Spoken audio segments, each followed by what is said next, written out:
Hello everybody, Samarth Bharat YouTube ಚಾನೆಲ್ಗೆ ತಮ್ಮೆಲ್ಲರಿಗೂ ಸ್ವಾಗತ. ಸೊ ನಾನು Sumana B, assistant professor of sociology, handling the special session on Samarth Bharat. So today is the Hindu daily news analysis from 6th to 8th June. So also apart from important news, you have also certain MCQs for KPSC and UPSC and also PSI examinations. Let's start the session. So news ಹೈಲೈಟ್ಗೆ ಸಂಬಂಧಪಟ್ಟ ಹಾಗೆ performance grading index ಅಂದರೆ ಕಾರ್ಯಕ್ಷಮತೆಗೆ ಸಂಬಂಧಿಸಿದ ಒಂದು ಸೂಚ್ಯಾಂಕ. ಇದು ಶಾಲಾ ಶಿಕ್ಷಣಕ್ಕೆ ಸಂಬಂಧಿಸಿದ ಒಂದು ಸೂಚ್ಯಾಂಕ. ಸೊ ಇದರ ಬಗ್ಗೆ ಹೆಚ್ಚುವರಿಯಾಗಿ ತಿಳ್ಕೊಳ್ಳುವ, ರಿಲೇಟೆಡ್ ಟು ಎಜುಕೇಷನಲ್ ಆಸ್ಪೆಕ್ಟ್ಸ್. ಎರಡನೇದು Indian culture, art and heritage ಅಂತ ಹೇಳುವಂಥ ಒಂದು ಪುಸ್ತಕ, ದೇವದತ್ ಪಟ್ನಾಯಕ್ ಅಂತ ಹೇಳುವವರು ಬಂದಿರುವಂಥ ಪುಸ್ತಕ. ಸೊ ಈ ಪುಸ್ತಕದ ಬಗ್ಗೆ ಒಂದು ಸಣ್ಣ ರಿವ್ಯೂ, ಯಾಕಂದರೆ ಇದು ಖಂಡಿತವಾಗಿ KPSC UPSC ಎಕ್ಸಾಮ್ಸ್ಗಳಿಗೆ ತುಂಬ ಹೇಳಿ ಮಾಡಿದಂಥ ಪುಸ್ತಕ. In fact I have bought this book and it is very helpful and it is of immense information ಅಂತ ನಾವು ಹೇಳ್ಬೋದು. ಇಡೀ ಒಂದು ಕ್ಯಾಪ್ಸುಲೇಟೆಡ್ ಸಾರ್ಟ್ ಆಫ್ ಇನ್ಫಾರ್ಮೇಷನಲ್ಲಿ ಆ ಪುಸ್ತಕದಲ್ಲಿದೆ. So definitely it will help you, but it is in English. ಎರಡನೇದಾಗಿ light of Asia. So light of Asia ಅಂತ ಹೇಳಿ ಯಾರನ್ನು ಕರಿತೇವೆ ಅಂತ ನಿಮಗೆಲ್ಲರಿಗೂ ಗೊತ್ತು. ಇಲ್ಲಿ ಎರಡು ಕೃತಿಗಳು ಬರ್ತವೆ.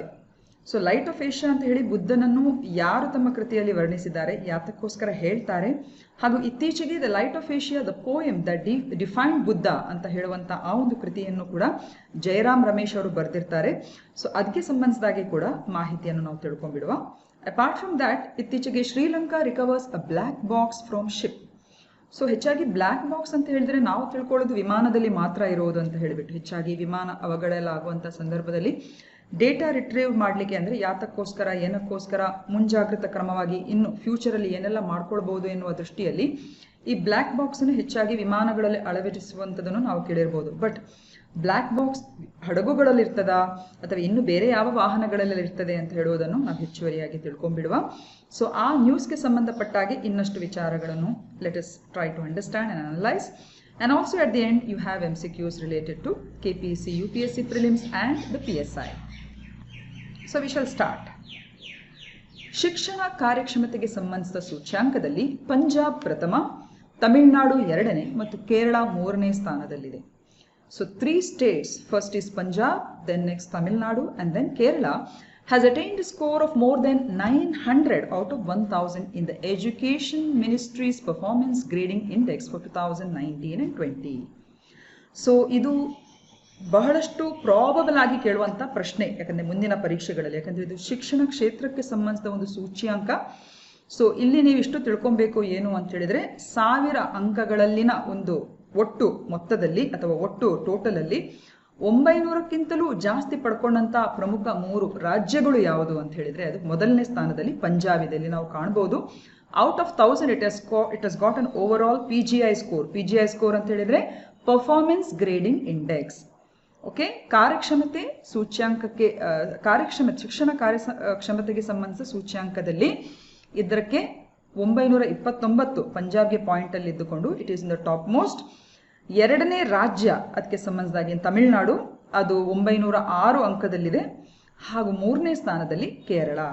Is it clear? ಸೊ ಈ 3 ರಾಜ್ಯಗಳನ್ನು ನೀವು ಖಂಡಿತವಾಗಿ ನೆನಪಿಟ್ಕೊಳ್ಬೇಕು. They are the top 3 states who have recorded the highest when it comes to the performance grading index with related to Education Ministry's performance of related to school education. ಈಗ ಮುಂದೆ ನೀವು ಕಾಣಬಹುದು, ಎಲ್ಲೋ ಅಲ್ಲಿ ನಾನು ಆಲ್ರೆಡಿ ಮಾರ್ಕ್ ಮಾಡಿದ ಹಾಗೆ ಮೊದಲನೇದು ಪಂಜಾಬ್, ಎರಡನೇದು ತಮಿಳುನಾಡು ಮತ್ತು ಮೂರನೇದು ಕೇರಳ. ಓಕೆ, ಈಗ ಈ ಅಂಕಿಅಂಶವನ್ನು ಇತ್ತೀಚೆಗೆ ಅಂದರೆ ಭಾನುವಾರ ಅದನ್ನು ರಿಲೀಸ್ ಮಾಡಿದ್ದಾರೆ. And it had come in the news paper. ಸೋಮವಾರದ ನ್ಯೂಸ್ ಪೇಪರಲ್ಲಿ 7ನೇ ತಾರೀಕಿನ ನ್ಯೂಸ್ ಪೇಪರ್ ಐಟಮಲ್ಲಿ ಅದು ಬಂದಿತ್ತು. ಇಲ್ಲಿ ಒಂದು ಕನ್ಫ್ಯೂಷನ್ ಆಗುವಂಥ ಚಾನ್ಸಸ್ ತುಂಬ ಸ್ಟೂಡೆಂಟ್ಸ್ಗಳಿದೆ. ಇಲ್ಲಿ ನೋಡಿ, ಅಂಕಿಅಂಶಗಳನ್ನು ನಾವು ಕಾಣುವಾಗ ರಾಜ್ಯವಾರು ನಾವು ನೋಡಿದರೆ ಅದು ಪಂಜಾಬ್ ಮೊದಲನೇ ಸ್ಥಾನದಲ್ಲಿ ಪಂಜಾಬ್ ಇದೆ, ಎರಡನೇ ಸ್ಥಾನದಲ್ಲಿ ತಮಿಳುನಾಡು ಇದೆ, ಮೂರನೇ ಸ್ಥಾನದಲ್ಲಿ ಕೇರಳ ಇದೆ. ಯೂನಿಯನ್ ಟೆರಿಟರಿ ಕೇಂದ್ರಾಡಳಿತ ಪ್ರದೇಶಗಳನ್ನು ನಾವು ನೋಡಿದರೆ ಪಂಜಾಬ್ನ ನಂತರ ಸ್ಥಾನದಲ್ಲಿ ಚಂಡೀಗಢ ಬರುವಂಥದ್ದು. ಅಂದರೆ ಓವರ್ ಆಲ್ ಪಂಜಾಬ್ ಅಂದರೆ ಯೂನಿಯನ್ ಟೆರಿಟರೀಸ್ ಮತ್ತು ಸ್ಟೇಟನ್ನು ನಾವು ಒಟ್ಟು ಸೇರಿಸಿದರೆ ಫಸ್ಟ್ ಪಂಜಾಬ್ ನಂತರ ಬರುವಂಥ ಸ್ಥಾನ ಅದು ಚಂಡೀಗಢಕ್ಕೆ. ಪ್ರಶ್ನೆಯಲ್ಲಿ ಹೀಗೆ ಕೇಳಬಹುದು, ಈ ಕೆಳಕಂಡ ಯಾವ ರಾಜ್ಯ ಅಥವಾ ಕೇಂದ್ರಾಡಳಿತ ಪ್ರದೇಶ ಶಿಕ್ಷಣ ಸೂಚ್ಯಾಂಕ ಶ್ರೇಯಾಂಕದಲ್ಲಿ 2ನೇ ಸ್ಥಾನದಲ್ಲಿದೆ ಅಂತ ಕೇಳಬಹುದು. ಆಗ ನಿಮ್ಮ ಉತ್ತರ ಅಲ್ಲಿ ತಮಿಳುನಾಡು ಆದರೆ ಅದು ಖಂಡಿತ ರಾಂಗ್ ಆಗ್ತದೆ. ಆಗ ಅಲ್ಲಿ ನಿಮ್ಮ ಉತ್ತರ ಏನಿರಬೇಕು? Chandigarh is the right answer. So ಪ್ರಶ್ನೆಗಳ ಮೇಲೆ ಇದೆಲ್ಲ ಡಿಪೆಂಡ್ ಆಗ್ತದೆ. So you have to be very very careful when you analyse the question. ಯಾಕಂದ್ರೆ ಆದಷ್ಟು ನಮ್ಮನ್ನು ಕನ್ಫ್ಯೂಸ್ ಮಾಡಿಕೊಂಡು ಈ ಪ್ರಶ್ನೆಗಳನ್ನು ಹೆಚ್ಚಾಗಿ ಕೇಳ್ತಾರೆ.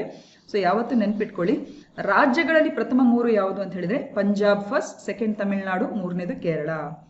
ಯೂನಿಯನ್ ಟೆರಿಟರೀಸ್ಗಳಲ್ಲಿ ಅಂತ ಹೇಳುವಾಗ ಟಾಪ್ ಅಲ್ಲಿ ಚಂಡೀಗಢ ಬರ್ತದೆ, ಸೆಕೆಂಡ್ ಪ್ಲೇಸ್ ಅಲ್ಲಿ ಅಂಡಮಾನ್ ಮತ್ತು ನಿಕೋಬಾರ್ ಐಲ್ಯಾಂಡ್ಸ್ಗಳು ಬರ್ತದೆ. Please remember that. So top 5ರಲ್ಲಿ ಅಂದ್ರೆ ರಾಜ್ಯ ಮತ್ತು ಕೇಂದ್ರಾಡಳಿತ ಪ್ರದೇಶವನ್ನು ಒಟ್ಟು ಸೇರಿಸುವಾಗ ಮೊದಲನೇ ಸ್ಥಾನ ಪಂಜಾಬ್, 2ನೇ ಕೇಂದ್ರಾಡಳಿತ ಪ್ರದೇಶ ಆದ ಚಂಡೀಗಢ, 3ನೇದು ತಮಿಳುನಾಡು, 4ನೇದು ಕೇರಳ ಮತ್ತು 5ನೇ ಸ್ಥಾನದಲ್ಲಿ ಅಂಡಮಾನ್ ಮತ್ತು ನಿಕೋಬಾರ್ ದ್ವೀಪ ಸಮೂಹಗಳು. ಇದನ್ನು ನೀವು ತುಂಬಾನೇ ಸ್ಟ್ರಾಂಗ್ ಆಗಿ ನೆನಪಿಟ್ಕೊಳ್ಳುವಂತ ಪ್ರಯತ್ನ ಮಾಡಬೇಕು. ರಾಜ್ಯವಾರು ಕೇಳಿದ್ರೆ ನಿಮಗೆ ನೆನಪಿರ್ಬೇಕು. ಅದೇ ರೀತಿ ಕೇಂದ್ರಾಡಳಿತ ಮತ್ತು ರಾಜ್ಯವನ್ನು ಒಟ್ಟು ಸೇರಿ ಕೇಳಿದ್ರು ಕೂಡ ನೀವು ಕನ್ಫ್ಯೂಸ್ ಆಗಬಾರ್ದು. ಅದೇ ರೀತಿ ಬಾಟಮ್ 5 ಸ್ಟೇಟ್ಸ್ ಅನ್ನು ಕೂಡ ಇಲ್ಲಿ ಹಾಕಿದ್ದಾರೆ ನೋಡಿ. ಅಂದ್ರೆ ಬಹಳಷ್ಟು ಕಳಪೆ ಮಟ್ಟದಂತ ಒಂದು ಏನ್ ಹೇಳೋದು ಪರ್ಫಾರ್ಮೆನ್ಸ್ ಅನ್ನು ಕೊಟ್ಟಂತ ರಾಜ್ಯಗಳನ್ನು ಇಲ್ಲಿ ರಾಜ್ಯ ಮತ್ತು ಕೇಂದ್ರಾಡಳಿತ ಪ್ರದೇಶಗಳಲ್ಲೂ ಕೂಡ ನಾವು ಕಾಣಬಹುದು. ಕೊನೆ ಇದರಲ್ಲಿ ಲಡಾಖ್ ಇದೆ, recently form union territory Ladakh ಇದೆ. ಆನಂತರ ಮೇಘಾಲಯ, ನಾಗಾಲ್ಯಾಂಡ್, ಅರುಣಾಚಲ್ ಪ್ರದೇಶ್ ಮತ್ತು ಛತ್ತೀಸ್ಗಢ 3 ಈಶಾನ್ಯ ಭಾಗದ ರಾಜ್ಯಗಳು, ಅದರ ಜೊತೆಯಲ್ಲಿ ಛತ್ತೀಸ್ಗಢ. ಸೊ ಒಟ್ಟಾರೆಯಾಗಿ ಶಿಕ್ಷಣ ಕ್ಷೇತ್ರಕ್ಕೆ ಸಂಬಂಧಿಸಿದ ಈ ಒಂದು ಶ್ರೇಯಾಂಕದಲ್ಲಿ, ಸೂಚ್ಯಾಂಕಕ್ಕೆ ಸಂಬಂಧಿಸಿದ ಪರ್ಫಾರ್ಮೆನ್ಸ್ ಇಂಡಿಕೇಟರ್ ಅಲ್ಲಿ ಇಷ್ಟು ರಾಜ್ಯ ಮತ್ತು ಕೇಂದ್ರಾಡಳಿತ ಪ್ರದೇಶ ಬಹಳಷ್ಟು ಕೆಳ ಹಂತದಲ್ಲಿದೆ. ಅಂದ್ರೆ 1000ದಲ್ಲಿ they have scored 700, 600 and 500 ಆ ರೇಂಜ್ ಅಲ್ಲಿ ಅದು ಇರುವಂಥದ್ದು. ಸೊ ಈ ಟೇಬಲ್ ಅಲ್ಲಿ ಇದು ಕ್ಲಿಯರ್ ಆಗಿ ನಮಗೆ ಗೊತ್ತಾಗ್ತಾ ಇದೆ. I hope so it is clear. ಈಗ ಈ ಶ್ರೇಯಾಂಕ ಯಾವತ್ತು ನಾವು ನೆನ್ಪಿಟ್ಕೊಳ್ಬೇಕು. ಇದು ಏನಿದು ಹೊಸದಾಗಿ ಎಜುಕೇಶನ್ ಮಿನಿಸ್ಟ್ರೀಸ್ ಅವರ ಪರ್ಫಾರ್ಮೆನ್ಸ್ ಗ್ರೇಡಿಂಗ್ ಇಂಡೆಕ್ಸ್ ಅಂತ ಹೇಳಿಬಿಟ್ಟು ಇದು ಯಾವಾಗದಿಂದ ಶುರುವಾಯಿತು, ಇದರ ಮಾನದಂಡಗಳು ಏನು, all this we have to understand because it is very important when it comes to the in general studies or it is a very important aspect. So the Union Education Minister has approved the release of Performance Grading Index, ಕಾರ್ಯಕ್ಷಮತೆ ಶ್ರೇಣಿ ಸೂಚ್ಯಾಂಕ PGI ಅಂತ ಹೇಳುವಂಥದ್ದು. ಅದು 2019-20ಕ್ಕೆ ಸಂಬಂಧಿಸಿದ ಈ ಶ್ರೇಯಾಂಕವನ್ನು ಅವರು ಬಿಡುಗಡೆ ಮಾಡಿದ್ದಾರೆ, ಯೂನಿಯನ್ ಎಜುಕೇಶನ್ ಮಿನಿಸ್ಟರ್. ಸೊ ಇದು ಯಾತಕ್ಕೋಸ್ಕರ ಈ PGI ಇಂಡೆಕ್ಸ್ ಅನ್ನು ಯೂಸ್ ಮಾಡ್ತಾರೆ? It is a tool to provide insights on the status of school education in states and union territories. ಅಂದ್ರೆ ಇದು ಒಟ್ಟಾರೆಯಾಗಿ ಶಾಲಾ ಶಿಕ್ಷಣ ನಮ್ಮ ರಾಜ್ಯ ಮತ್ತು ಕೇಂದ್ರಾಡಳಿತ ಪ್ರದೇಶಗಳಲ್ಲಿ ಯಾವ ರೀತಿಯಾಗಿದೆ ಎಂಬುದನ್ನು ಒಂದು ಮಾಪನ ಮಾಡಲಿಕ್ಕೆ ಇರುವಂತಹ ಒಂದು ಸೂಚ್ಯಾಂಕ. ಓಕೆ, ಇದನ್ನು ಮೊದಲನೇದಾಗಿ 2019ರಲ್ಲಿ ಇದನ್ನು ಪಬ್ಲಿಷ್ ಮಾಡ್ತಾರೆ. ಅಂದ್ರೆ 2017-18ನ ಆ ಒಂದು ಅಕಾಡೆಮಿಕ್ ಪರ್ಫಾರ್ಮೆನ್ಸ್ ನ ಆಧಾರದಲ್ಲಿ 2019ರಲ್ಲಿ ರಿಲೀಸ್ ಮಾಡ್ತಾರೆ. ಆನಂತರ 2020ರಲ್ಲಿ. Okay, so this is the third publication, that is 2019-20ಗೆ ಸಂಬಂಧಿಸಿದಾಗೆ this is the third publication in it series. So ಇದನ್ನು ಇನಿಷಿಯೇಟ್ ಮಾಡುವ ಒಂದು ಡಿಪಾರ್ಟ್ಮೆಂಟ್ ಯಾವುದು ಅಂತ ಹೇಳಿದ್ರೆ ಇದು ವೆರಿ ಇಂಪಾರ್ಟೆಂಟ್. ಅದರ ಇಂಪ್ಲಿಮೆಂಟಿಂಗ್ ಏಜೆನ್ಸಿ ಯಾವುದು ಅಂತ ಹೇಳಿದ್ರೆ department of school education and literacy. ಶಾಲಾ ಶಿಕ್ಷಣ ಮತ್ತು ಸಾಕ್ಷರತೆಗೆ ಸಂಬಂಧಿಸಿದ ಡಿಪಾರ್ಟ್ಮೆಂಟ್ ಏನಿದೆ ಅದು ಇದನ್ನು ಇನಿಷಿಯೇಟ್ ಮಾಡುವಂತ ಒಂದು, ಅಂದ್ರೆ ಇದನ್ನು ಪ್ರಾಸೆಸ್ ಮಾಡುವಂತ ಒಂದು, ಈ ಇಂಡೆಕ್ಸ್ಗಳ ಒಂದು ಪ್ರಕ್ರಿಯೆಗೆ ಸಂಬಂಧಿಸಿದಾಗೆ ಪ್ರಾಸೆಸ್ ಮಾಡುವಂತ ಈ ಡಿಪಾರ್ಟ್ಮೆಂಟ್ ಯಾವುದು ಅಂತ ಹೇಳಿದ್ರೆ please remember it, school education and literacy. So ಕೇಂದ್ರ ಒಂದು ಇದಕ್ಕೆ ರಿಲೇಟೆಡ್ ಆಗಿರುವಂತಹ ಸಚಿವಾಲಯ ಯಾವುದು ಅಂತ ಹೇಳಿದ್ರೆ it is union education ministry. ಇದು ನಾವು ನೆನ್ಪಿಟ್ಕೊಳ್ಬೇಕು. ಈಗ ನೆಕ್ಸ್ಟ್ ಬರುವಂಥದ್ದು ಇದರ ಕೆಲವೆಲ್ಲ ಮಾಪನಗಳು ಏನು. ಸೊ ಹೆಚ್ಚಾಗಿ ಇದು ಈ PGI ಎಂಬುದನ್ನು 2 ಕ್ಯಾಟಗರೀಸ್ಗಳಲ್ಲಿ ಅವರು ಗವರ್ನ್ ಮಾಡ್ತಾರೆ. ಅಂದ್ರೆ 70 ಮಾನದಂಡಗಳ ಆಧಾರದಲ್ಲಿ, please remember there are 70 indicators. So 70 ಮಾನದಂಡಗಳ ಆಧಾರದಲ್ಲಿ 1000 ಒಂದು ಒಟ್ಟ ಮೊತ್ತದ ಒಂದು ಫಲಿತಾಂಶ ಅಥವಾ ಟೋಟಲ್ ವೆಯ್ಟೇಜ್ನೊಟ್ಟಿಗೆ 2 ಕ್ಯಾಟಗರಿಗಳೆಲ್ಲ ಡಿವೈಡ್ ಮಾಡಿದ್ದಾರೆ. ಒಂದು ಔಟ್ಕಮ್ಸ್ ಅಂದ್ರೆ ಫಲಿತಾಂಶಗಳು, ಇನ್ನೊಂದು ಗವರ್ನೆನ್ಸ್ ಅಂಡ್ ಮ್ಯಾನೇಜ್ಮೆಂಟ್, ಆಡಳಿತ ಮತ್ತು ನಿರ್ವಹಣೆ. ಸೊ ಶಾಲೆಗಳ ಫಲಿತಾಂಶಗಳು, ಫಲಿತಾಂಶ ಅಂತ ಹೇಳಿದ್ರೆ ಇಲ್ಲಿ it is not only academic result orientation, please note that.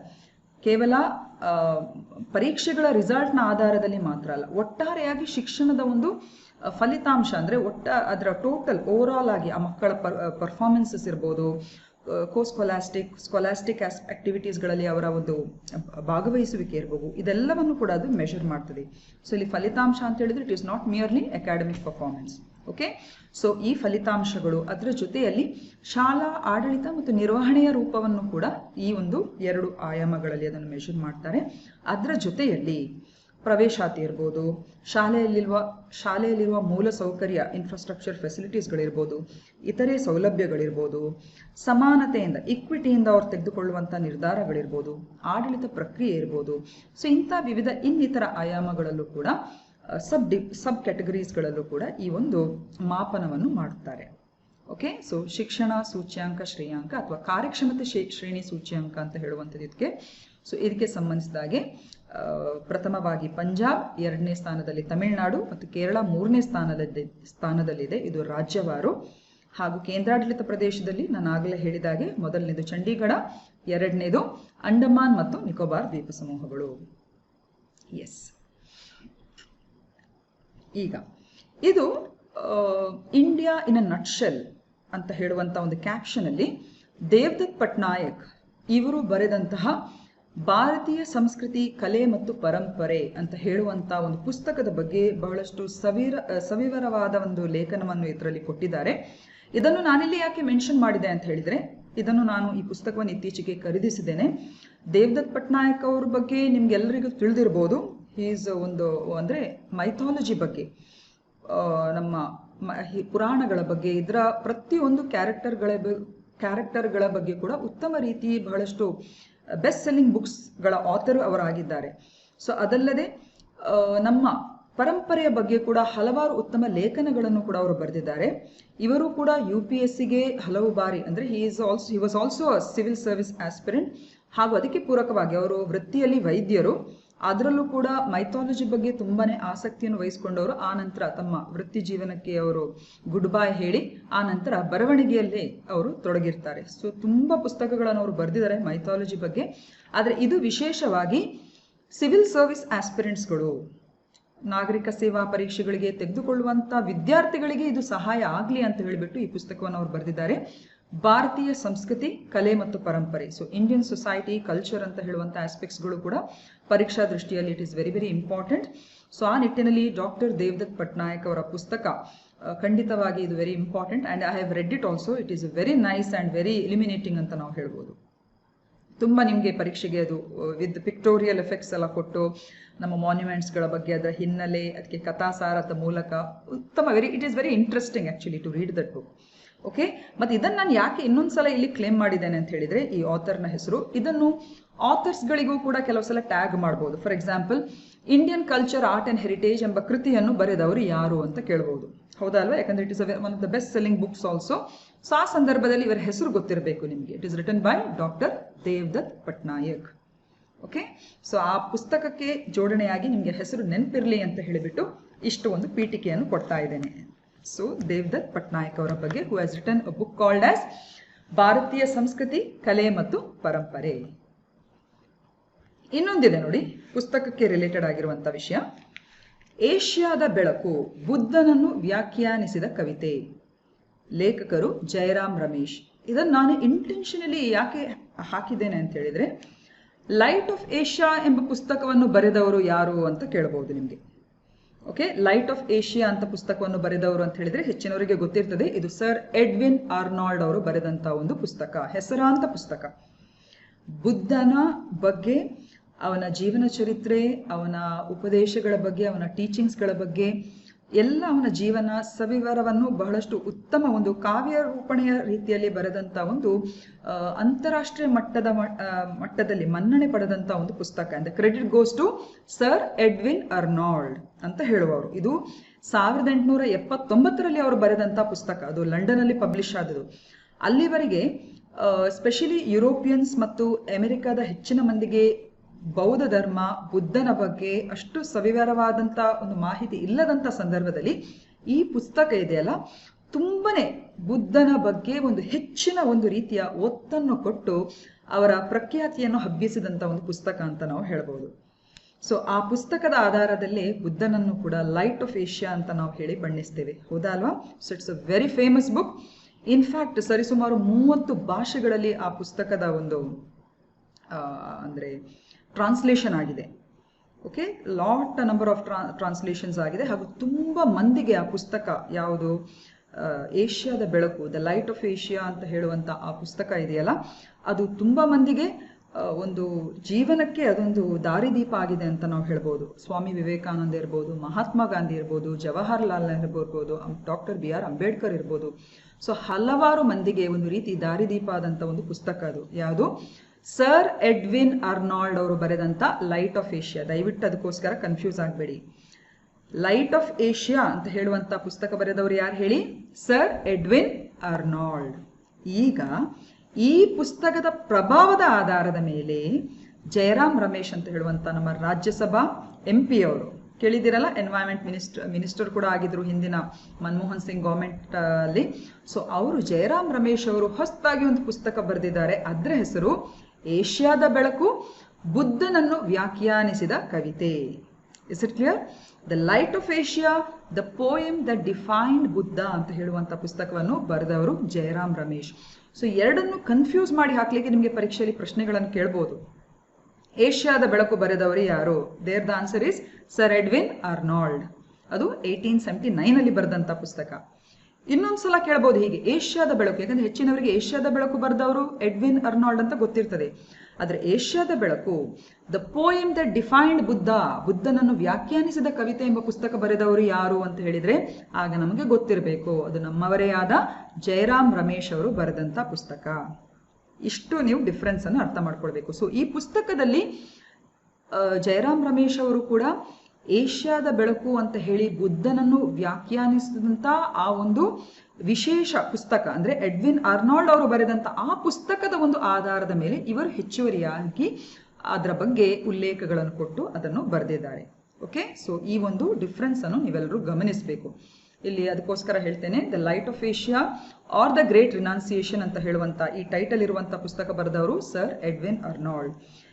First ಇದರ ಎಡಿಷನ್ ಜುಲೈ 1879 ಲಂಡನ್ ಅಲ್ಲಿ ಇದನ್ನು ಪಬ್ಲಿಷ್ ಮಾಡಿದ್ರು.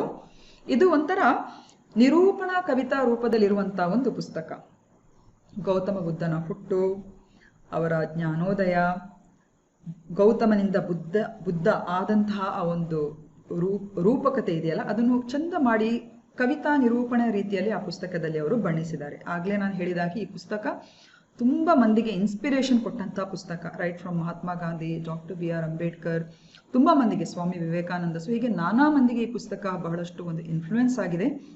ಸೊ ಈ ಪುಸ್ತಕವನ್ನು ಹಲವಾರು ಭಾಷೆಗಳಲ್ಲೂ ಕೂಡ ಅದು ಟ್ರಾನ್ಸ್ಲೇಷನ್ ಆಗಿದೆ, ಇನ್ಕ್ಲೂಡಿಂಗ್ ಹಿಂದಿ. ಮಲಯಾಳಮಲ್ಲೂ ಕೂಡ ಸೂರಾನಂದ್ ರವಿ ಅಂತ ಹೇಳೋರು ಲೈಟ್ ಆಫ್ ಏಷ್ಯಾ ಅಂತ ಪುಸ್ತಕವನ್ನು ಅವರು ಮಲಯಾಳಂಗೆ ಅದನ್ನು ಅನುವಾದ ಮಾಡಿದ್ದಾರೆ. ಸೊ ಹೀಗೆ ನಾನಾ ಭಾಷೆಗಳಲ್ಲಿ ಅದು ಅನುವಾದಗೊಂಡಿದೆ. Nearly to more than 30 languages. So ಇದು ನಾವಿಷ್ಟು ನೆನಪಿಟ್ಕೊಳ್ಬೇಕು. ಸೊ ಲೈಟ್ ಆಫ್ ಏಷ್ಯಾ ಪುಸ್ತಕ ಬರೆದವರು, ಆಫ್ ದ ಗ್ರೇಟ್ ರಿನಾನ್ಸಿಯೇಷನ್ ಅಂತ ಹೇಳುವುದು ಅದರ ಫುಲ್ ಟೈಟಲ್, ಅದನ್ನು ಬರೆದವರು ಸರ್ ಎಡ್ವಿನ್ ಅರ್ನಾಲ್ಡ್. ಏಷ್ಯಾದ ಬೆಳಕು, ಬುದ್ಧನನ್ನು ವ್ಯಾಖ್ಯಾನಿಸಿದ ಕವಿತೆ ಅಂತ ಹೇಳಿ ಬರೆದವರು ಲೇಖಕ ಜಯರಾಮ್ ರಮೇಶ್. ಸೊ ಈ ಪುಸ್ತಕಗಳನ್ನು ಕನ್ಫ್ಯೂಸ್ ಮಾಡಿಕೊಂಡು ನಿಮಗೆ ಕೇಳುವಾಗ ನಿಮಗೆ ಕ್ಲಾರಿಟಿಯಿಂದ ನೀವು ರೈಟ್ ಆಪ್ಷನ್ ಅನ್ನು ಕೊಡಬೇಕಾಗ್ತದೆ. ಎಸ್, ಇನ್ನೊಂದು, ಮುಳುಗುತ್ತಿರುವ ಕಂಟೈನರ್ ಹಡಗಿನಿಂದ ಕಪ್ಪು ಪೆಟ್ಟಿಗೆಯನ್ನು ಶ್ರೀಲಂಕಾ ವಶಪಡಿಸಿಕೊಂಡಿದೆ. So Sri Lanka recovers a black box from ship. So it is ಒಂದು ಮಾಮೂಲಾಗಿರುವಂತಹ ಒಂದು ವಿಷಯ ಇದು. ಬಟ್ ನನಗೆ ಇದು ಏನು ಟ್ರಿಗರ್ ಆಯಿತು ಅಂತ ಹೇಳಿದ್ರೆ, ಯಾಕಂದ್ರೆ ಬ್ಲ್ಯಾಕ್ ಬಾಕ್ಸ್ ಎಂಬುದು ನಮ್ಗೆಲ್ಲ ಗೊತ್ತಿರುವ ಹಾಗೆ ವಿಮಾನಗಳಲ್ಲಿ ಇರುವಂಥದ್ದು ನಮಗೆಲ್ಲ ಗೊತ್ತಿದೆ ಆಯ್ತಾ. ಏನಾದರೂ ಅವಘಡ ಆದಾಗ ಬ್ಲ್ಯಾಕ್ ಬಾಕ್ಸ್ ರಿಕವರ್ ಆಯಿತು, ಅಥವಾ this go searching for the black box. So ಶಿಪ್ಪಲ್ಲೂ ಕೂಡ ಇದೆಯಾ? ಡೆಫಿನೆಟ್ಲಿ ಇದೆ. ಸೊ ಇತ್ತೀಚೆಗೆ ನಿಮ್ಗೆ ಗೊತ್ತಿರುವ ಹಾಗೆ MV ಎಕ್ಸ್ಪ್ರೆಸ್ ಪರ್ಲ್ ಅಂತ ಹೇಳುವಂತ ಒಂದು ಕಂಟೈನರ್ ಕಾರ್ಗೋ ಶಿಪ್, ಅದು ಶ್ರೀಲಂಕಾದ ಒಂದು ಕರಾವಳಿ ದೂರದ ತಟದಲ್ಲಿ ಅದು ಸಿಂಕ್ ಆಗ್ತದೆ. ಹಾಗೂ ಆಯಿಲ್ ಲೀಕೇಜ್ಗೆ ಸಂಬಂಧಿಸಿದಂತೆ ಕೆಲವೆಲ್ಲ ಇನ್ಫಾರ್ಮೇಶನ್, ಅಂದ್ರೆ ಅದು ಇನ್ನೂ ಕ್ಲಿಯರ್ ಆಗಿ ಅವರಿಗೆ ಗೊತ್ತಾಗ್ಲಿಲ್ಲ. ಸೊ ಈ ಒಂದು ಅವಘಡ ಆದದಕ್ಕೆ they are going to search the black box, ಯಾಕಂದ್ರೆ black box was found intact in the ship. So investigation ಮೂಲಕ ಇದು ಯಾರಿಂದ ತಪ್ಪಾಗಿರುವಂಥದ್ದು ಎಂಬ ಒಂದು ಹಿನ್ನೆಲೆಯಿಂದ ಇದಕ್ಕೆ ಮಾಹಿತಿಗೆ ಪೂರಕವಾಗಿ ಆ ಒಂದು ಕಪ್ಪು ಪೆಟ್ಟಿಗೆಯನ್ನು ಹುಡುಕುವಂತ ಒಂದು ಪ್ರಯಾಸದಲ್ಲಿ ಅವರು ಇದ್ದಾರೆ. ಓಕೆ, ಸೊ ಕಪ್ಪು ಬಾಕ್ಸ್ ಅಂತ ಹೇಳಿದ್ರೆ ಏನು? ಸೊ ಬೇಸಿಕಲಿ ಬ್ಲ್ಯಾಕ್ ಬಾಕ್ಸ್ ಅಂತ ಹೇಳುವಂಥದ್ದನ್ನು ನಾವಿಲ್ಲಿ ನೋಡಿದ್ರೆ, it is technically known as electronic flight data recorder. ಇದನ್ನು ಡೇವಿಡ್ ವಾರನ್ ಅಂತ ಹೇಳುವವರು, ಹೀಸ್ ಅನ್ ಆಸ್ಟ್ರೇಲಿಯನ್ ವಿಜ್ಞಾನಿ, ಅಂದ್ರೆ ಆಸ್ಟ್ರೇಲಿಯನ್ ವಿಜ್ಞಾನಿ ಡೇವಿಡ್ ವಾರನ್ ಅವರನ್ನು ಮೊದಲ ಬಾರಿಗೆ 1958 ಇದನ್ನು ವಿಮಾನಗಳಿಗೋಸ್ಕರ ಡಿಸೈನ್ ಮಾಡುವಾಗ ಅದರ ಮೂಲ ಹೆಸರು ಎಲೆಕ್ಟ್ರಾನಿಕ್ ಫ್ಲೈಟ್ ಡೇಟಾ ರೆಕಾರ್ಡರ್ ಅಂತ ಇತ್ತು. Is it clear? ಇನಿಷಿಯಲಿ ಅದು ಕಪ್ಪು ಬಣ್ಣ ಅದಕ್ಕೆ ಕೊಟ್ಟಿದ್ರು, ಆದರೆ ಆ ನಂತರ ಅವಘಡಗೊಂಡಂಥ ಸಂದರ್ಭದಲ್ಲಿ ಆ ಬಾಕ್ಸ್ ರಿಟ್ರೀವ್ ಮಾಡಲಿಕ್ಕೆ ಸಹಾಯ ಆಗಲಿ ಅಂತ ಹೇಳಿಬಿಟ್ಟು ಈಗ ಹೆಸರು ಬ್ಲ್ಯಾಕ್ ಬಾಕ್ಸ್ ಆದರೂ ಕೂಡ ಸ್ಟ್ರಾಂಗ್ ಆಗಿರುವಂಥ ನಿಯಾನ್ ಆರೆಂಜ್ ಕಲರ್ ಪೇಂಟ್ ಅದಕ್ಕೆ ಕೊಟ್ಟಿರ್ತಾರೆ. ಓಕೆ, ಹೊರಗಡೆಯಿಂದ. So it is bright orange in colour. ಹೇಳಿದಾಗಿ ಬ್ಲ್ಯಾಕ್ ಬಾಕ್ಸ್ ಅಂತ, ಬ್ಲ್ಯಾಕ್ ಕಲರ್ ಅಲ್ಲ ಅದು. ಎರಡನೇದಾಗಿ ಈ ಬ್ಲ್ಯಾಕ್ ಬಾಕ್ಸ್ಗಳು ಇವಾಗ ಕಂಪಲ್ಸರಿಯಾಗಿ ಕಮರ್ಷಿಯಲ್ ಫ್ಲೈಟ್ ಮತ್ತು ಕಾರ್ಪೊರೇಟ್ ಜೆಟ್ಸ್ಗಳಲ್ಲಿ ಅದು ಕಂಪಲ್ಸರಿಯಾಗಿ ಇರಬೇಕಾದಂಥ ಒಂದು ಉಪಕರಣ. ಸೊ ಹೆಚ್ಚಾಗಿ ಬ್ಲ್ಯಾಕ್ ಬಾಕ್ಸ್ಗಳನ್ನು ವಿಮಾನದ ಆ ಒಂದು ಬಾಲ ಅಂದರೆ ಟೈಲ್ ಇದೆಯಲ್ಲ ಅಲ್ಲಿ ಅದನ್ನು ಹೆಚ್ಚಾಗಿ ಅಳವಡಿಸಿಕೊಂಡಿರ್ತಾರೆ. ಓಕೆ, ಸೊ ಅಂದರೆ ಅದು ಯಾವ ರೀತಿಯಾಗಿ ಡಿಸೈನ್ ಮಾಡ್ತಾರೆ ಅಂತ ಹೇಳಿದ್ರೆ it is constructed in a multilayer construction method and it is double wrapped in corrosion resistant stainless steel containers with high temperature insulation. So ಹಾಗಾಗಿ ಒಂದು ರೀತಿ ಬ್ಲಾಸ್ಟ್ ಆದರೂ ಕೂಡ ಆ ಡೇಟಾ ಹಾಗೂ ಆ ಉಪಕರಣಕ್ಕೆ ಯಾವುದೇ ರೀತಿಯ ತೊಂದರೆ ಆಗದ ರೀತಿಯಲ್ಲಿ ಅದನ್ನು ಡಿಸೈನ್ ಮಾಡಿರ್ತಾರೆ. ಓಕೆ, ಅದಲ್ಲದೆ ನೀರಲ್ಲಿ ಬಿದ್ದರೂ ಕೂಡ ಅಷ್ಟೇ ಅಂಡರ್ ವಾಟರ್ ಲೊಕೇಟರ್ ಬೀಕನ್ ಅಂತ ಅದಕ್ಕೆ ಹೊಂದಿರ್ತದೆ. ಓಕೆ, ಸೊ ಅದು ಎಷ್ಟು 14,000 ಅಡಿಯಲ್ಲೂ ಹೋಗಿ ಸಿಂಕ್ ಆದರೂ ಕೂಡ ಆ ಬೀಕಾನ್ ಅನ್ನು ಅದು ಎಮಿಟ್ ಮಾಡಿಕೊಂಡು ಅದು ಎಲ್ಲಿದೆ ಅಂತ ಹೇಳಿ ಪತ್ತೆ ಹಚ್ಚಲಿಕ್ಕೆ ಕೂಡ ಅದು ನಮಗೆ ಸಹಾಯ ಮಾಡ್ತದೆ. ಸೊ ಈ ಬ್ಲ್ಯಾಕ್ ಬಾಕ್ಸ್ ಬಗ್ಗೆ ಹೇಳೋದಂತ ಹೇಳಿದರೆ ಇದು ಕೇವಲ ವಿಮಾನಗಳಲ್ಲಿ ಮಾತ್ರ ಅಲ್ಲ, ರೈಲುಗಳಲ್ಲಿ, ಕಾರುಗಳಲ್ಲಿ, ಹೈ ಎಂಡ್ ಕಾರುಗಳಲ್ಲಿ, ಅದೇ ರೀತಿ ಕಾರ್ಗೋ ಮತ್ತು ಬೇರೆ ಬೇರೆ ರೀತಿಯ ಕಂಟೈನರ್ ಶಿಪ್ಗಳಲ್ಲಿ ಎಲ್ಲ ಕಡೆ ಕೂಡ ಈಗ ಅದನ್ನು ಅಳವಡಿಸ್ತಾರೆ. ಸೊ ಅದು ನಮಗೆ ಫಸ್ಟ್ ಆಗಿ ಮಾಹಿತಿ ಗೊತ್ತಿರಬೇಕು. ಎರಡನೇದಾಗಿ ಇದನ್ನು ಕಂಡುಹಿಡಿದವರು ಅಥವಾ ಇನ್ವೆಂಟ್ ಮಾಡಿದವರು ಯಾರು ಅಂತ ಹೇಳಿದರೆ ಇಟ್ ಈಸ್ ಡೇವಿಡ್ ವಾರನ್ ಅಂತ ಹೇಳುವಂಥ ಆಸ್ಟ್ರೇಲಿಯನ್ ಸೈಂಟಿಸ್ಟ್. ಇದನ್ನು 1958ರಲ್ಲಿ ಅದಕ್ಕೆ ಅವರು ಅದನ್ನು ಇನ್ವೆಂಟ್ ಮಾಡ್ತಾರೆ. ಹಾಗೂ Australia is a first country to make it mandatory. ಕಂಪಲ್ಸರಿಯಾಗಿ ಇದು ಫ್ಲೈಟ್ಸ್ಗಳಲ್ಲಿ ಇರಲೇಬೇಕು, ಅಳವಡಿಸಲೇಬೇಕು ಅಂತ ಹೇಳಿ ಅದನ್ನು ಕಂಪಲ್ಸರಿಯಾಗಿ ಮಾಡ್ಕೊಂಡಂಥ ದೇಶ ಮೊದಲನೇದು ಯಾವುದು ಅಂತ ಹೇಳಿದರೆ ಇಟ್ ಈಸ್ ಆಸ್ಟ್ರೇಲಿಯಾ. ಯಾಕಂದರೆ ಸರಿಸುಮಾರು ಕೆಲವು ವರ್ಷಗಳ ಹಿಂದೆ 1960ರ ಆಸುಪಾಸಿನಲ್ಲಿ ಒಂದು ದೊಡ್ಡ ಮಟ್ಟದ ಒಂದು ವಿಮಾನ ಅವಘಡ ಆದಂಥ ಸಂದರ್ಭದಲ್ಲಿ ಈ ಒಂದು ನಿರ್ಧಾರವನ್ನು ಆಸ್ಟ್ರೇಲಿಯನ್ ಸರ್ಕಾರ ತೆಗೆದುಕೊಂಡಿರ್ತದೆ. ಈಗ ಈ ಬ್ಲ್ಯಾಕ್ ಬಾಕ್ಸ್ಗೆ ಸಂಬಂಧಿಸಿದಾಗಿ ದೇರ್ ಆರ್ 2 ಮೇನ್ ಥಿಂಗ್ಸ್ ಅಥವಾ 2 ಮೇನ್ ಪಾರ್ಟ್ಸ್. ಒಂದು ಫ್ಲೈಟ್ ಡೇಟಾ ರೆಕಾರ್ಡರ್ ಅಂತ ಹೇಳುವಂಥದ್ದು. ಓಕೆ, ಫ್ಲೈಟ್ ಡೇಟಾ ರೆಕಾರ್ಡರ್ ಅಂತ ಹೇಳಿದರೆ ಇದು ಹೆಚ್ಚಾಗಿ ಆ ಫ್ಲೈಟ್ ಅದರ ಸ್ಪೀಡ್ ಇರ್ಬೋದು, ಅದರ ಎತ್ತರ ಅಥವಾ ಆಲ್ಟಿಟ್ಯೂಡ್ ಇರ್ಬೋದು, ವರ್ಟಿಕಲ್ ಆಕ್ಸಲರೇಷನ್ ಇರ್ಬೋದು, ಫ್ಯೂಲ್ ಅಂದರೆ ಎಷ್ಟು ಫ್ಯೂಲ್ ಫ್ಲೋ ಆಗ್ತಾ ಇದೆ, ಸೊ ಅದಕ್ಕೆ ಸಂಬಂಧಿಸಿದ ಪೂರಕವಾಗಿರುವಂಥ ಮಾಹಿತಿ ಅದರಲ್ಲಿ ಇರ್ತದೆ. ಎರಡನೇ ಆಸ್ಪೆಕ್ಟ್ ಯಾವುದು, ಪಾರ್ಟ್ ಯಾವುದು ಅಂತ ಹೇಳಿದರೆ cockpit voice recorder, CVR. FDR ಅಂದರೆ ಫ್ಲೈಟ್ ಡೇಟಾ ರೆಕಾರ್ಡರ್, ಫ್ಲೈಟ್ ದತ್ತಾಂಶ ರೆಕಾರ್ಡರ್. ಇನ್ನೊಂದು ಕಾಕ್ಪಿಟ್ ವಾಯ್ಸ್ ರೆಕಾರ್ಡರ್, ಕಾಕ್ಪಿಟ್ ಧ್ವನಿ ರೆಕಾರ್ಡ್ ಮಾಡುವಂಥದ್ದು. ಸೊ ಕಾಕ್ಪಿಟ್ ಅಂದರೆ ಏನು, ವಿಮಾನದಲ್ಲಿ ಹೆಚ್ಚಾಗಿ ಪೈಲಟ್ ಮತ್ತು ಕೋಪೈಲಟ್ಗಳು ಹೆಚ್ಚಾಗಿ ಕೋಪೈಲಟ್ಗಳು ಇರುವಂಥ ಒಂದು ಸ್ಥಳ ಅದು, ಅಥವಾ that is a main place there where it is seated with the pilot and the copilot. So ಅಲ್ಲಿ ಕೂಡ ಅಷ್ಟೇ ಅವರ ಮಾತುಕತೆ ಇರ್ಬೋದು, ಅಥವಾ ಅವರೊಳಗೆ ಏನಾದರೂ ತೊಡಕುಗಳಿದ್ರೆ, ಅಥವಾ ಅವರು ಗ್ರೌಂಡ್ ಸ್ಟೇಷನ್ ಒಟ್ಟಿಗೆ ಮಾಡುವಂಥ ಒಂದು ಮಾಹಿತಿ ವಿನಿಮಯ ಇರ್ಬೋದು. ಸೊ ಇವೆಲ್ಲವೂ ಕೂಡ ಏನೇ ಅವಘಡ ಆದರೂ ಕೂಡ ಆ ಒಂದು ಮಾತುಕತೆ ಮೂಲಕ, ಕನ್ವರ್ಸೇಷನ್ ಮೂಲಕ ಕೂಡ ಆ ಡೇಟಾದಿಂದ ನಮಗೆ ಮಾಹಿತಿ ಸಿಗ್ತದೆ. ಯಾಕಂದರೆ 80% of the accidents, specially the flight accidents, are usually seen with the problems that are faced by the crews performance.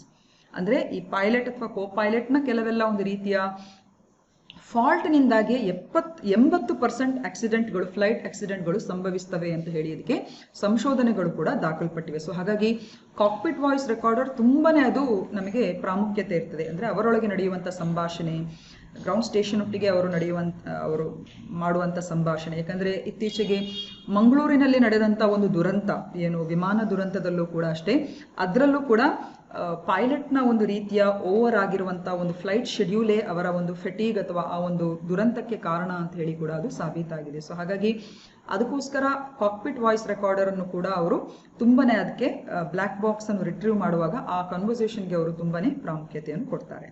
Is it clear? So CVR ಅಲ್ಲಿ ಮೇನ್ ಆಗಿ ಕಾಕ್ಪಿಟ್ ಅಲ್ಲಿ ನಡೆಯುವಂಥ ಸಂಭಾಷಣೆಗಳು ಅದರಲ್ಲಿ ದಾಖಲಾಗಿರ್ತದೆ.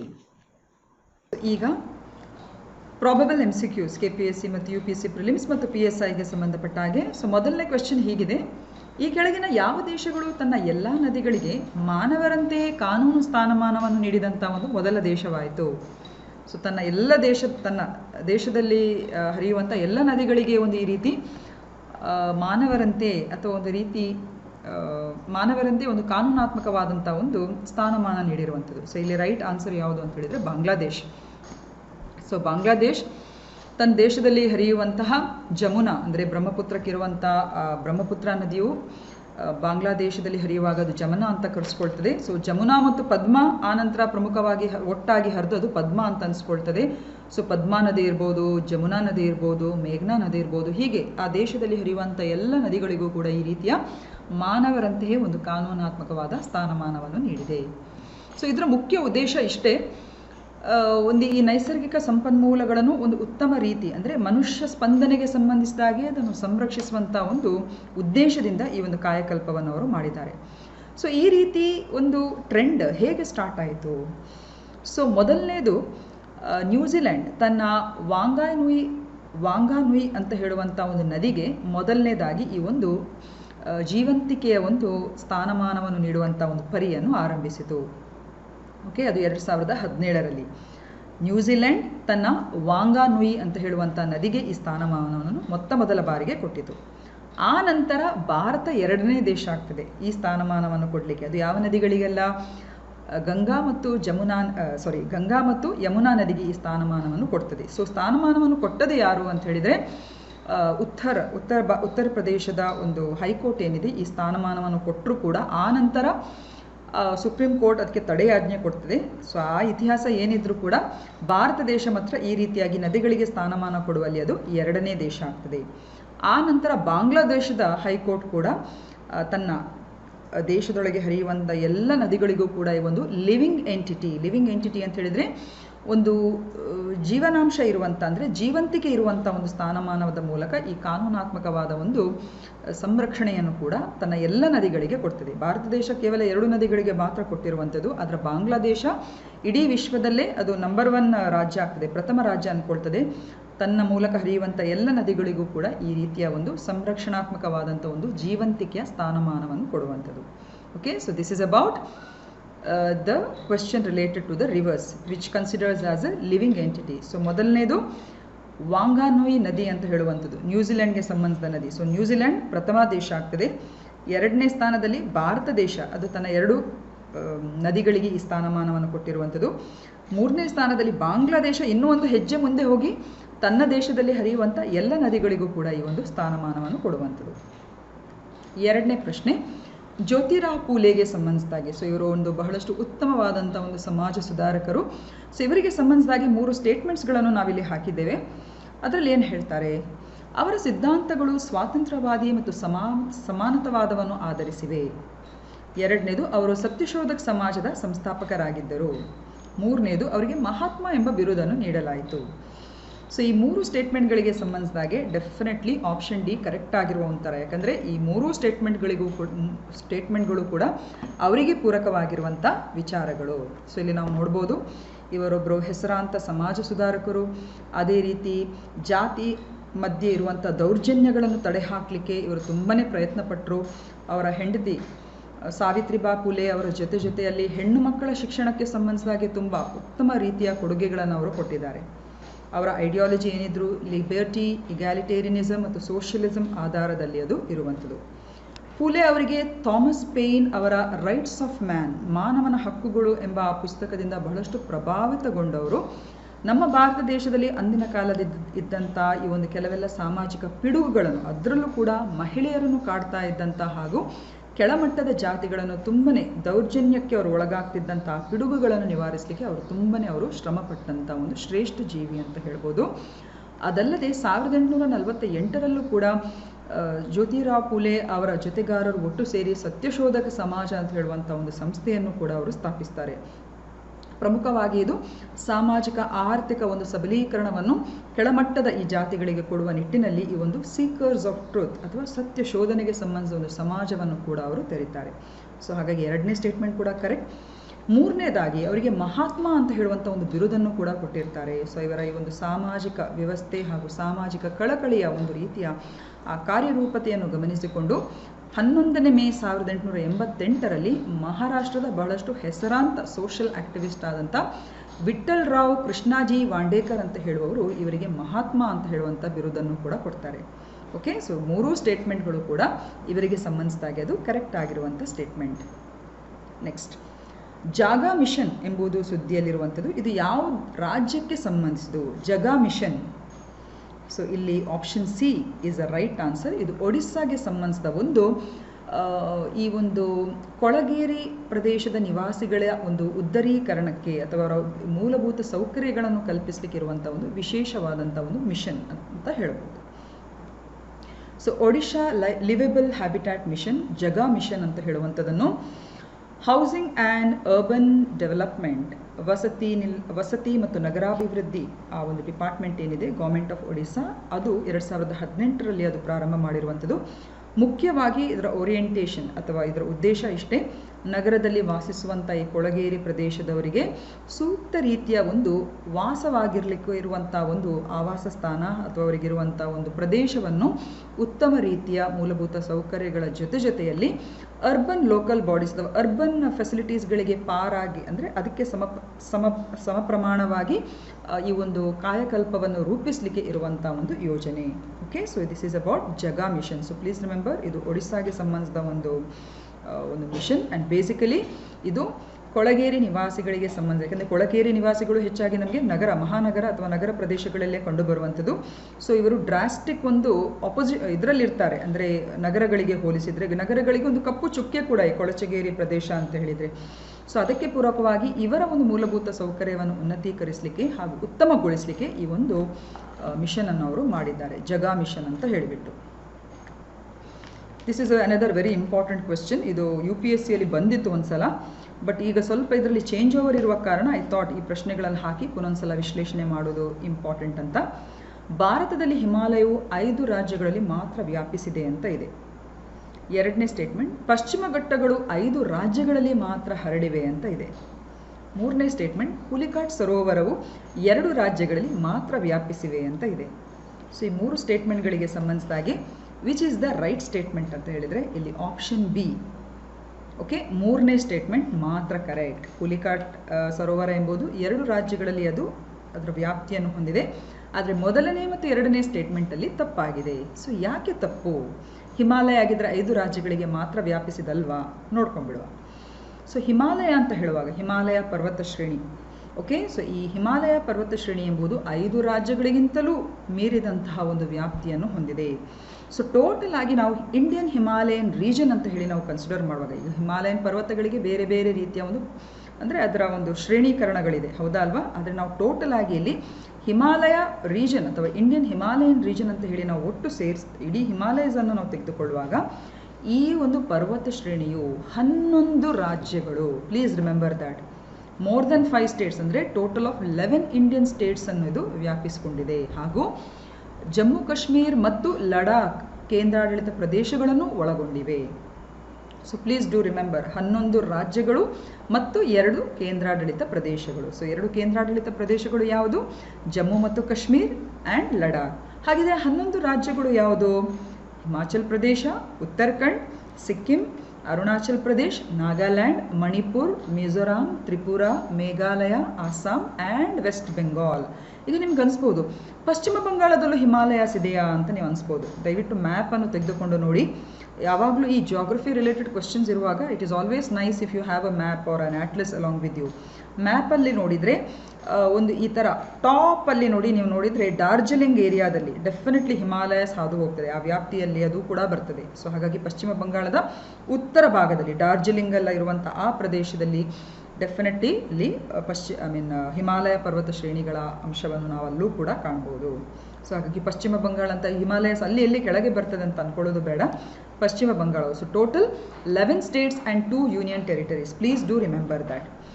ಈಗ ಪಶ್ಚಿಮ ಘಟ್ಟಗಳಿಗೆ ಬರುವಾಗ, ಪಶ್ಚಿಮ ಘಟ್ಟಗಳು ಅಂತ ಹೇಳಿದರೆ it is one of the 8 hotspots of biological diversity in the world, ಹೌದಾ ಅಲ್ವಾ? ಸೊ ಹಾಗಾಗಿ ಆ ಹಾಟ್ಸ್ಪಾಟ್ಸ್ ಆಫ್ ಬಯಾಲಜಿಕಲ್ ಡೈವರ್ಸಿಟೀಸ್ ಜೊತೆಯಲ್ಲಿ ಇದು ಎಷ್ಟು ರಾಜ್ಯವನ್ನು ವ್ಯಾಪಿಸಿದೆ ಅಂತ ಹೇಳಿದರೆ 6 ರಾಜ್ಯಗಳನ್ನದು ವ್ಯಾಪಿಸಿವೆ. ಗುಜರಾತ್, ಮಹಾರಾಷ್ಟ್ರ, ಗೋವಾ, ಕರ್ನಾಟಕ, ತಮಿಳುನಾಡು ಆ್ಯಂಡ್ ಕೇರಳ. ಸೊ ಕೆಲವು ಸಲ ಗುಜರಾತ್ ಹೌದಾ ಇಲ್ವಾ ಅಂತ ನಾವು ಕ್ವೆಶ್ಚನ್ ಮಾರ್ಕಲ್ಲಿರ್ತೇವೆ. Small portion of the western Ghats also crosses across Gujarat. Okay, so 6 states. ಇನ್ನು ಪುಲಿಕಾಟ್ ಸರೋವರ ಅಂತ ಹೇಳುವಂಥದ್ದು, ಇಲ್ಲಿ ಅದಕ್ಕೆ ಸಂಬಂಧಿಸಿದ ಒಂದು ಫೈಲ್ ಫೋಟೋ ಹಾಕಿದ್ದೇನೆ. ಸೊ ಪುಲಿಕಾಟ್ ಸರೋವರ ಅಂತ ಹೇಳುವಂಥದ್ದು ಇದು 2 ರಾಜ್ಯಗಳಿಗೆ, ಆಂಧ್ರ ಪ್ರದೇಶ್ ಮತ್ತು ತಮಿಳುನಾಡು ಎರಡರಲ್ಲೂ ಕೂಡ ಅದು ವ್ಯಾಪ್ತಿಯನ್ನು ಹೊಂದಿದೆ. It borders both the states, Andhra Pradesh and Tamil Nadu. So third option is definitely right. ಈಗ light of Asia is a book written by. So ಆ ಭಾಗದಿಂದ ನಾನು ಹೇಳ್ತಾ ಇದ್ದೇನೆ, ಇದರಲ್ಲಿ ಕನ್ಫ್ಯೂಷನ್ಸ್ಗಳಾಗ್ಬೋದು ಅಂತ ಹೇಳಿ. ಸೊ ಲೈಟ್ ಆಫ್ ಏಷ್ಯಾ ಅಂತ ಹೇಳಿ ಈ ಪ್ರಶ್ನೆಗೆ ಕರೆಕ್ಟ್ ಉತ್ತರ ಯಾವ್ದು ಹೇಳಿ? Sir Edwin Arnold. Light of Asia ಪುಸ್ತಕ, ಲೈಟ್ ಆಫ್ ಏಷ್ಯಾ ಅಂದರೆ ನಾವು ಗೌತಮ ಬುದ್ಧನನ್ನು ಕರೆಸ್ಕೊಳ್ತೇವೆ, ಹಾಗೂ ಈ ಪುಸ್ತಕವನ್ನು ಬರೆದವರು ಸರ್ ಎಡ್ವಿನ್ ಅರ್ನಾಲ್ಡ್. ಅದೇ ರೀತಿ light of Asia the poem the defined Buddha ಅಂತ ಹೇಳಿ ಅಂತ ಪುಸ್ತಕ ಯಾರು ಬರೆದದು ಅಂತ ಹೇಳಿ ಕೇಳಿದರೆ ಆಗ ಅಲ್ಲಿ ನಿಮ್ಮ ಉತ್ತರ ಏನಾಗಿರಬೇಕು? ಜಯರಾಮ್ ರಮೇಶ್. ಓಕೆ, ಸೊ ಒಂದೇ ಹೆಸರಿನ ಪುಸ್ತಕದಲ್ಲಿ ಸ್ವಲ್ಪ ವ್ಯತ್ಯಾಸಗಳಿರುವಾಗ ಆಥರ್ಸ್ಗಳ ಕನ್ಫ್ಯೂಸಿಂಗ್ ಕೂಡ ಉಂಟಾಗ್ತದೆ. ಸೊ ಆ ಕನ್ಫ್ಯೂಷನ್ ಇರಬಾರ್ದು ಅಂತ ಹೇಳಿಬಿಟ್ಟು ಈ ಒಂದು ಕ್ವೆಶ್ಚನ್ನನ್ನು ಹಾಗೂ ಅದಕ್ಕೆ ಸಂಬಂಧಿಸಿದ ಕ್ಲಾರಿಟಿಯನ್ನು ಕೊಡ್ತಾ ಇದ್ದೇನೆ. ಲೈಟ್ ಆಫ್ ಏಷ್ಯಾ ಪುಸ್ತಕ ಬರೆದವರು Edwin Arnold. Light of Asia and the poem the defined Buddha ಅಂತ ಹೇಳಿ ಪುಸ್ತಕ ಬರೆದವರು ಜಯರಾಮ್ ರಮೇಶ್. ಸೊ ಇಲ್ಲಿ ನಾನು ಪುನಃ ಹಾಕಿದ್ದೇನೆ. ಎಸ್, ಇನ್ನೊಂದು ನೆಕ್ಸ್ಟ್ ಕ್ವೆಶ್ಚನ್, ಇದನ್ನು ಕೂಡ ನಾವು ಆಲ್ರೆಡಿ ಆಗ ಡಿಸ್ಕಸ್ ಮಾಡಿದ್ದೇವೆ. ಡ್ಯಾಶ್ ಕಾಕ್ಪಿಟ್ ಧ್ವನಿ ರೆಕಾರ್ಡರ್ಗಳನ್ನು ವಾಣಿಜ್ಯ ವಿಮಾನಗಳ ಅವಶ್ಯಕತೆಯನ್ನಾಗಿ ಮಾಡಿದ ಮೊದಲ ದೇಶ ಯಾವುದು? ಅಲ್ಲಿ ಸ್ವಲ್ಪ ಮೊದಲು ಸ್ಪೆಲ್ಲಿಂಗ್ ಮಿಸ್ಟೇಕ್ ಇದೆ, ದಯವಿಟ್ಟು ಕ್ಷಮಿಸಿ. Dash was the first country to make the cockpit voice recorders requirement for commercial aircrafts. ವಿಮಾನಗಳಿಗೆ ಈ ಒಂದು ಸಿ ವಿ ಆರ್ ಎಂಬುದನ್ನು ಮ್ಯಾಂಡೇಟ್ರಿ ಅಥವಾ ಕಂಪಲ್ಸರಿ ಮಾಡಿದಂಥ ಮೊದಲ ದೇಶ ಯಾವುದು? So definitely the right answer is option C, that is Australia. ಮಾನವನ ಸ್ಥಾನಮಾನವನ್ನು ಪಡೆದ ವಿಶ್ವದ ಮೊದಲ ನದಿ ಯಾವುದು?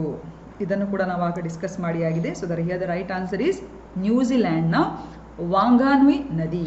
ವಾಂಗಾನುಯಿ ನದಿ ಎಂಬುದು ಇಡೀ ವಿಶ್ವದಲ್ಲೇ ಒಂದು ನದಿಗೆ ಮಾನವನ ಒಂದು ರೀತಿಯ ಸ್ಥಾನಮಾನ ಸಿಕ್ಕಿರುವಂಥ ಇದು ಮೊದಲನೇ ನದಿ. ಎರಡನೇ ದೇಶ ಯಾವುದು? ಭಾರತ ದೇಶ. ಭಾರತ ದೇಶದ ಯಾವುದು 2 ನದಿಗಳು? ಗಂಗಾ ಮತ್ತು Yamuna. Is it clear? Okay, ಇದು which country became the first country to grant all its rivers the legal status as humans? Of course it is Bangladesh. So ಇಲ್ಲಿ ನಾವು ನೋಡ್ಬೋದು. ಇಲ್ಲಿ ಒಂದು ವಿಷಯ ಇದೆ ನೋಡಿ ಸ್ಟೂಡೆಂಟ್ಸ್, ಯಾವ ದೇಶ ಮೊದಲನೇದಾಗಿ ತನ್ನ ಪ್ರಕೃತಿಯಲ್ಲಿರುವಂಥ ಎಲ್ಲ ವಿಷಯಗಳಿಗೂ ಕೂಡ ಕಾನೂನಾತ್ಮಕವಾದ ಸ್ಥಾನಮಾನವನ್ನು ಕೊಟ್ಟಂಥ ದೇಶ ಯಾವುದು ಅಂತ ಹೇಳಿದರೆ ಅದು ಯುಕಡಾರ್ ಆಗ್ತದೆ. Please remember that. Ecuador became the first country to enshrine the legal status of nature in its constitution. ಅಂದರೆ ತನ್ನ ದೇಶದ ವ್ಯಾಪ್ತಿಯೊಳಗೆ ಬರುವಂಥ ಪ್ರತಿಯೊಂದು ಪ್ರಾಕೃತಿಕ ಅಂಶಗಳ ಸಂರಕ್ಷಣೆಗಾಗಿ ಕಾನೂನಾತ್ಮಕವಾದಂಥ ಒಂದು ಹಕ್ಕುಗಳನ್ನು ಅದಕ್ಕೆ ಕೊಟ್ಟಂಥ ಒಂದು ದೇಶ ಯಾವುದು ಅಂತ ಹೇಳಿದರೆ ಅದು ಯುಕಡಾರ್. ನ್ಯೂಜಿಲ್ಯಾಂಡ್ ಮೊದಲನೇದಾಗಿ ಒಂದು ನದಿಗೆ ಇಂಥ ಸ್ಥಾನಮಾನವನ್ನು ಕೊಟ್ಟಂಥ ಒಂದು ದೇಶ ಆಗ್ತಿದೆ. ಅದು ಯಾವ ನದಿ? ವಾಂಗಾನುಯಿ ನದಿ ಅಂತ ಹೇಳಿಬಿಟ್ಟು. ಓಕೆ, ಆ ನಂತರ ಉತ್ತರಾಖಂಡ್ ರಾಜ್ಯ ಏನಿದೆ ಅದು ತನ್ನ 2 ನದಿಗಳು ಯಮುನಾ ಮತ್ತು ಗಂಗಾಗೆ ಒಂದು ಜೀವಂತಿಕೆಯ ಸ್ಥಾನಮಾನವನ್ನು ಕೊಟ್ಟಿರುವಂಥದ್ದು. ಆ ನಂತರ ಅದು ಸುಪ್ರೀಂ ಕೋರ್ಟ್ ಅದಕ್ಕೆ ಸ್ಟೇ ಕೊಟ್ಟಿರುವಂಥದ್ದು, ಅದು ಬೇರೆ ವಿಷಯ. That is another political issue. But we have to just know the facts now. Okay, ಆ ನಂತರ ಬಾಂಗ್ಲಾದೇಶ್ ಕೊನೆಯದಾಗಿ ಎಲ್ಲ ತನ್ನ ದೇಶದಲ್ಲಿ ಹರಿಯುವಂಥ ನದಿಗಳಿಗೆ ಈ ರೀತಿಯ ಜೀವಂತಿಕೆಯ ಸ್ಥಾನಮಾನವನ್ನು ಕೊಟ್ಟಂಥ ಮೊದಲ ದೇಶ ಅಂತ ಹೆಗ್ಗಳಿಕೆಗೆ ಅದು ಪಾತ್ರ ಆಗಿದೆ. ಸೊ ಇದಿಷ್ಟು ಇವತ್ತಿನ ಒಂದು ಕ್ವೆಶ್ಚನ್ಸ್ಗಳಿಗೆ ಸಂಬಂಧಿಸಿದಾಗೆ. ಸೊ ಯಾರೆಲ್ಲ ಸಮರ್ಥ ಭಾರತ್ ಯೂಟ್ಯೂಬ್ ಚಾನಲ್ಗೆ ಸಬ್ಸ್ಕ್ರೈಬ್ ಮಾಡಿಲ್ಲ, ಖಂಡಿತ ಸಬ್ಸ್ಕ್ರೈಬ್ ಮಾಡಿ ಅಂತ ಹೇಳ್ತಾ ನನ್ನ ಈ ಸೆಷನನ್ನು ಮುಗಿಸ್ತೇನೆ. Take care and have A nice day.